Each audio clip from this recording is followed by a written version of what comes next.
साथियों, अगर आपको भी सरकार की तरफ से किसी तरह की सामाजिक सुरक्षा पेंशन प्राप्त होती है तो आपके लिए इस वीडियो में बड़ी अपडेट है। फिर चाहे आपको ओल्ड एज पेंशन यानी वृद्धावस्था पेंशन मिलती हो, या फिर हैंडीकैप्ड पेंशन यानी विकलांग पेंशन मिलती हो, या फिर विडो यानी विधवा पेंशन का लाभ मिलता हो। अगर इन तीन पेंशन में से किसी एक भी पेंशन के आप लाभार्थी हैं तो इस वीडियो को शुरू से अंत तक जरूर देखिएगा, क्योंकि आपके लिए बड़ी अपडेट है। जी हाँ दोस्तों, आप लोगों के मन में एक सवाल होगा। पहली चीज तो यह है कि अप्रैल मई जून 2026 की पेंशन आप लोगों को कब मिलेगी, इसकी जानकारी आपको इस वीडियो में मिलने वाली है। साथ ही साथ आपको इसकी भी जानकारी मिलने वाली है। आप लोगों के मन में एक सवाल चल रहा होगा कि इस बार आपको 3 महीने की पेंशन 3,000 मिलेगी या फिर 4,500 रुपए मिलेंगे।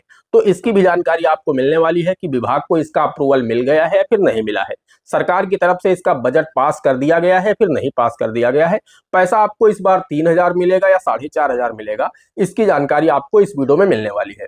और साथ ही साथ विभाग की तरफ से कुछ लोगों की पेंशन रोकी गई है।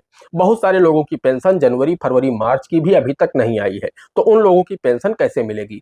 और इस बार जो अप्रैल मई जून की पेंशन जारी होनी है उसमें भी बहुत सारे लाभार्थियों की पेंशन रुकनी है।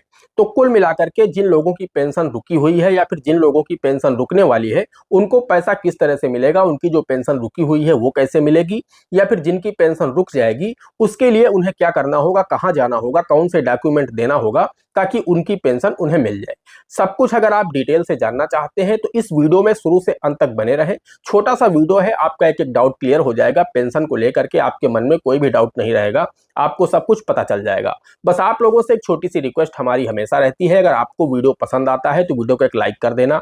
चैनल पर नए हैं, पहली बार आए हैं, इसी तरह के वीडियो आगे भी देखना चाहते हैं तो हमारे इस channel A to Z banking information को सब्सक्राइब कर लीजिएगा। साथ में बेल आइकन को जरूर प्रेस कर लीजिएगा ताकि जैसे हम इस तरह का कोई भी दूसरा वीडियो अपलोड करें तो उसका नोटिफिकेशन आपको सबसे पहले मिले। चलिए शुरू कर लेते हैं।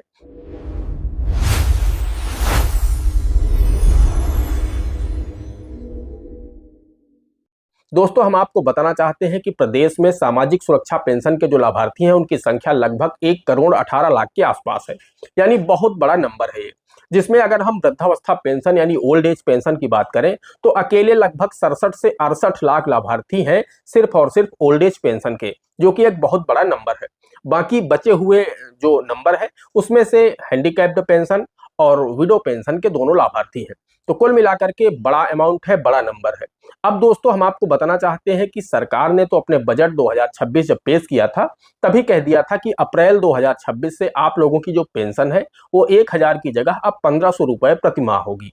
लेकिन लाभार्थियों के मन में ये भ्रम बना हुआ है कि मुझे 3,000 इस बार मिलेंगे या 4,500 मिलेंगे। तो दोस्तों, हम आपको बताना चाहते हैं, आप लोगों के लिए खुशखबरी है, आप लोगों को इस बार 4,500 रुपए मिलेंगे। जी हाँ, 1,500 रुपए प्रति माह के हिसाब से 3 माह की पेंशन आपकी 4,500 रुपए आपके बैंक खाते में क्रेडिट होने वाले हैं। आपको आगे डेट भी पता चलने वाली है कि पेंशन आपके खाते में कब तक क्रेडिट होने वाली है, अप्रैल मई जून की। तो दोस्तों, आपको खुशखबरी वाली बात तो यह है कि आपको 3,000 नहीं 4,500 रुपए मिला करेंगे हर 3 महीने पर, यानी साल में अब आपको 12,000 नहीं 18,000 रुपए मिला करेंगे। फिर चाहे आप ओल्ड एज पेंशन यानी वृद्धावस्था पेंशन के लाभार्थी हो, या विकलांग पेंशन के लाभार्थी हो, या फिर आप विधवा पेंशन के लाभार्थी हो। अब बात आती है कि जिन लोगों की पेंशन इस बार रुकने वाली है, जिनकी पेंशन रुकी हुई है, उनको पेंशन कब मिलेगी, कैसे मिलेगी, आखिर उनकी पेंशन रुकी क्यों है। तो दोस्तों, हम आपको बताना चाहते हैं, इसके 3 प्रमुख कारण हैं आपकी पेंशन रुकने के।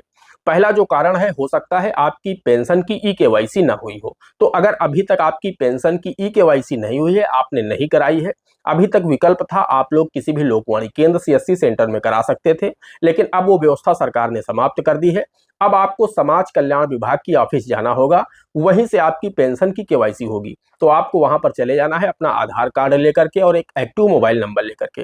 पेंशन आईडी अगर आपके पास में है, यानी जो पेंशन का रजिस्ट्रेशन नंबर होता है, अगर आपके पास है तो उसे लेकर के जाइए, नहीं है तो और कहीं से आप उसे अब सर्च भी नहीं करा सकते। अभी तक लोकवाणी केंद्र सीएससी सेंटर से आपकी पेंशन आईडी का नंबर निकल आता था, लेकिन अब वहां पर यह नंबर नहीं निकलता है। तो इसके लिए आपका नंबर आपका विभाग ही निकालेगा, यानी समाज कल्याण विभाग के ऑफिस जाएंगे, वहां पर आप अपना आधार नंबर मोबाइल नंबर देंगे तो आपकी पेंशन की आईडी निकल करके सामने आ जाएगी। तो आपकी पेंशन की केवाईसी हो जाएगी। अगर उस वजह से आपकी पेंशन रुकी है तो आपकी पेंशन आने लगेगी। दूसरी कमी हो सकती है आपका जो बैंक अकाउंट है वो एनपीसीआई से लिंक ना हो, यानी आपका जो खाता है वो डीबीटी इनेबल ना हो। तो इस चीज को भी आप चेक कर लीजिएगा यूआईडीएआई की वेबसाइट पर जाकर के। मैंने अपने चैनल पर वीडियो भी बना रखे हैं कि किस तरह से आप लोग चेक कर सकते हैं अपने बैंक सीडिंग का स्टेटस। वहां पर अगर आपका बैंक खाता कोई भी एनपीसीआई से लिंक है, डीबीटी इनेबल है, तो आपकी पेंशन उसी खाते में आएगी। अगर कोई भी खाता आपका एनपीसीआई से लिंक नहीं है तो उसे आप तत्काल करा लीजिए। किसी भी बैंक या बैंक मित्र के पास में जा करके आप अपने बैंक खाते को एनपीसीआई से लिंक करा लीजिए। या फिर अगर आपका बैंक खाता एनपीसीआई से लिंक नहीं हो पा रहा, कोई आपको समस्या आ रही है, तो आप अपने नजदीकी पोस्ट ऑफिस में जा करके इंडिया पोस्ट पेमेंट बैंक का एक अकाउंट ओपन करा लीजिए। जैसे ही आप अपना अकाउंट ओपन कराएंगे आपका वो बैंक खाता एनपीसीआई से लिंक हो जाता है। यानी जो इंडिया पोस्ट पेमेंट बैंक का आपका खाता खुलेगा, आपको एक कार्ड देंगे एटीएम टाइप का, उसी में आपका अकाउंट नंबर लिख देंगे। वो खाता आपको जो खुलता है वो डीबीटी इनेबल होकर के ही खुलता है। तो आगे से आपकी जितनी भी पेंशन या सरकारी जितनी भी स्कीम का फायदा होगा, जो भी पैसा डीबीटी से भेजा जाएगा वो आपके उसी इंडिया पोस्ट पेमेंट बैंक वाले खाते में जाने लगेगा। आप अंगूठा लगा करके कहीं से भी एईपीएस सेवा के माध्यम से पैसे विड्रॉल कर पाएंगे। तो आप ये काम करा लीजिए। अगर ये दोनों काम आपके कंप्लीट हैं, आपने पेंशन की केवाईसी भी करा रखी है और आपका बैंक खाता एनपीसीआई से भी लिंक है, उसके बाद भी आपकी पेंशन नहीं आ रही है, तो हो सकता है विभाग में किसी ने गलत जानकारी दे दी हो कि आपकी मृत्यु हो चुकी है। तो आपको विभाग जाना है, वहां पर अपना जीवन प्रमाण पत्र देना होगा, यानी लाइफ सर्टिफिकेट प्रस्तुत करना होगा, तभी आपकी पेंशन रिलीज होना शुरू होगी। उसके लिए आप अपने ग्राम प्रधान के पास जाइए, उनसे आय प्रमाण पत्र और अपना लाइफ सर्टिफिकेट यानी जीवन प्रमाण पत्र बनवाइए। प्रधान के लेटर पैड पर वो लिख करके दे देंगे कि ये फला व्यक्ति हैं, ये अभी जीवित हैं, इनकी वार्षिक आय इतनी है, ये लिख करके वो दे देंगे। वो लेटर पैड ले जा करके आपको समाज कल्याण विभाग के ऑफिस में देना है। आपकी पेंशन रिलीज हो जाएगी। जितनी भी आपकी पेंशन रुकी है वो सारी पेंशन एक साथ आपके खाते में क्रेडिट हो जाएगी।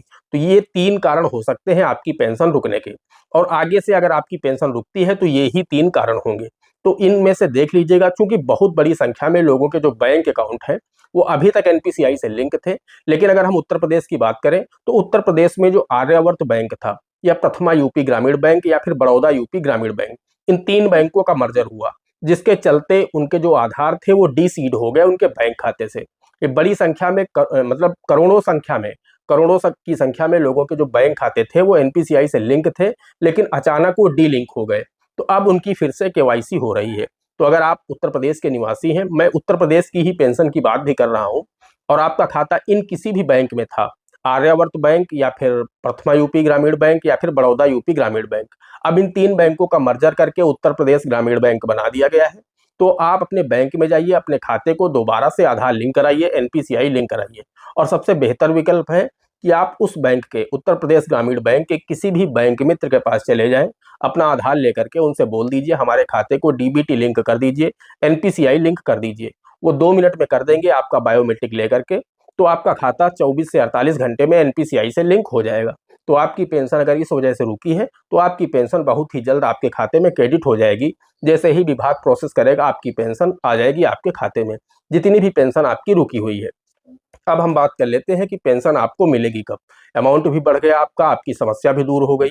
अब बात आती है कि अप्रैल मई जून इन 3 माह की पेंशन यानी 2026-27 के फर्स्ट क्वार्टर की पेंशन आपको कब मिलेगी। तो जैसा कि पिछली बार भी देखा गया है, हर बार देखा जाता है कि सबसे पहले जारी होती है विकलांग और विधवा पेंशन। चूंकि इसके लाभार्थी बहुत कम है उत्तर प्रदेश में, तो सबसे पहले तो ये पेंशन दोनों जारी होंगी, और ये पेंशन 1 माह पहले ही जारी होने लगती है। तो पूरी उम्मीद है कि इस बार जो मई का महीना चल रहा है, इसी मई माह में 20 मई के आसपास ये विकलांग और जो विधवा पेंशन है इसका पैसा रिलीज होना शुरू हो जाएगा। आप सभी को पता है कि पेंशन एक दिन में जारी नहीं हो पाती है, ये 8-10 रोज में जारी होती है। तो 8-10 दिनों में, यानी 20 मई से जारी होना अगर शुरू होता है तो ये 30 मई तक विकलांग और विधवा पेंशन रिलीज हो जाएगी। उसके बाद नंबर आएगा ओल्ड एज पेंशन का। तो ओल्ड एज पेंशन जून माह में जारी होना शुरू होगी, क्योंकि सबसे बाद में ओल्ड एज यानी वृद्धावस्था पेंशन जारी होती है, क्योंकि उसके लाभार्थी प्रदेश में सबसे अधिक है, तो उसका नंबर सबसे बाद में आता है। तो पूरी उम्मीद है कि फिर वो पेंशन जारी होना शुरू होगी 1 जून से, और वो 20 जून से लेकर के 25 जून तक आप सभी के बैंक खाते में क्रेडिट हो जाएगी। हालांकि सरकार की तरफ से अभी कोई भी ऑफिशियल डेट नहीं बताई गई है कि किस तारीख को आप लोगों की पेंशन जारी की जाएगी, लेकिन इतना जरूर है कि पिछली बार की अगर हम पेंशन जारी होना देखें कि इससे पहले जो पेंशन जारी होती आई हैं वो इसी तरीके से जारी हुई है। क्योंकि पेंशन हर 3 महीने में जारी होती है, तो जब उसके 3 महीने पूरे होने वाले होते हैं, उसके 1 महीने पहले, यानी अप्रैल मई जून में आपके 3 महीने पूरे होने हैं, तो उससे पहले जून से पहले मई का महीना आता है, तो मई माह में ही आपकी जो विकलांग और विधवा पेंशन है वो जारी होना शुरू होगी, और जो जून का महीना है उसमें ओल्ड एज पेंशन जारी होगी। जैसे कि पीछे भी देखा गया था कि जो पिछली पेंशन आप लोगों की जारी हुई थी, उसमें विकलांग और विधवा पेंशन फरवरी में जारी होना शुरू हुई थी, ये 15 फरवरी के आसपास जारी होना शुरू हुई थी, और 25 से 28 फरवरी तक सभी की विकलांग और विधवा पेंशन जारी कर दी गई थी। उसके बाद जैसे ही मार्च लगा था, तो मार्च में ओल्ड एज पेंशन जारी होना शुरू हुई थी, और लास्ट 13 मार्च 2026 को जनवरी फरवरी मार्च की पेंशन जारी कर दी गई थी। यानी 13 मार्च तक जो भी पात्र लाभार्थी थे सभी की पेंशन मिल चुकी थी। तो इसी तरीके इस बार भी हो सकता है कि मई में जारी होना शुरू हो और जून में ओल्ड एज पेंशन जारी होकर के समाप्त हो जाए।